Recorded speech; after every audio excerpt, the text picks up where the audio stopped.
Sir James Galway, the man with the Golden Flute, back at Heinz Hall with the Pittsburgh Symphony. What a treat it is to have you back with us once again. Welcome. Nice to be here. Nice to be here. I wanted to ask you about your book. You know, our book club is gathering on Sunday, and we're going to read The Man with the Golden Flute, Sir James, a Celtic Minstrel. Who's going to read it? Everyone. We have 44 people signed up, at least, and they are going to discuss it. I'll tell you something interesting about this book. They made a proposal to write the book, and I said, okay. So in the meantime, I got on with my life, playing flute concertos and going out with the kids and eating pizza with the grandson and all the stuff that you do. And I got a phone call one day and said, Jimmy, the publishing date for this book is in about 6 weeks. Well, I hadn't written one word, but I put it all on tape. So then these jokers who were doing it, they sent it all back, and it didn't sound like me at all. I mean, they were using idioms that I never even heard, never mind used. So I got really going at it, and I wrote the whole entire thing myself from my own material, so that it does sound like me. When you read this book, it sounds like me talking. It really does. Yeah, that's what I mean. It's a lot of fun. I think that's what a book should do. It should have the voice. It should have a voice. And there was a lot of people working on that thing. I mean, I couldn't believe that so many people. And then I just did it myself because, I mean, these people, they don't know me from a hole in the ground. And they're writing saying, oh, Jimmy, after the concert, he would hoist a few with the boys. I mean, hoist a few with the boys. I never heard that expression in my life, ever. So that got chopped. And in fact, after the concert, I don't go drinking with the boys. Good for you.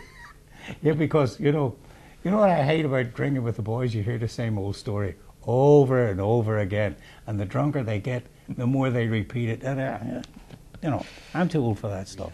You spent several pages writing about Henry Mancini, who's from Western Pennsylvania. Oh, with Henry I had a great relationship, and still do with his wife. His wife is still alive. She's 85, and she came as a groupie with me and Jeannie. We were doing, I think I was conducting the orchestra in Shanghai. Yeah, I conducted the orchestra in Shanghai. So she came there, and then we went to Beijing, where I played I can't remember what sort of concert I played. Maybe it was a flute and piano. No, flute orchestra. But we went up the Great Wall with her, and I mean, she's a bundle of energy and has a great time. The Pink Panther, 76 trombones. Yeah, that's all right. 76 trombones or 2 flutes.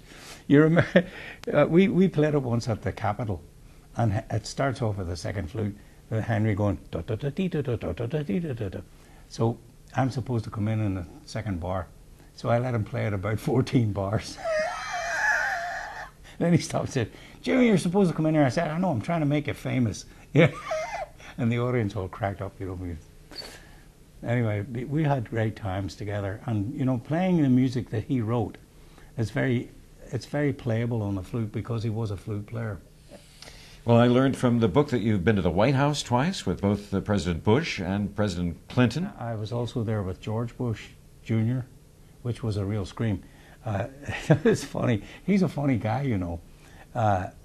We played a lot of pieces, and I wanted to play the West Texas Waltz, but they gave us the thumb to get out of there, and I think he would have enjoyed it because I noticed he was tapping his foot all the way through all these things we were playing, you know. We were playing things like the President's Hornpipe and stuff like that. So when he was finished, he came over to get a picture, and I said, oh, maybe I can get a better job with you in this picture. He said, yeah, me too. Thank you for spending this time talking Sure. over the amazing things in your Sure. autobiography and your career. And may the road rise up to greet you. And thank you. May you live long and prosper. And please bring that road back to follow that road back to Pittsburgh. We could say very well, may the rain fall softly on your back in Pittsburgh.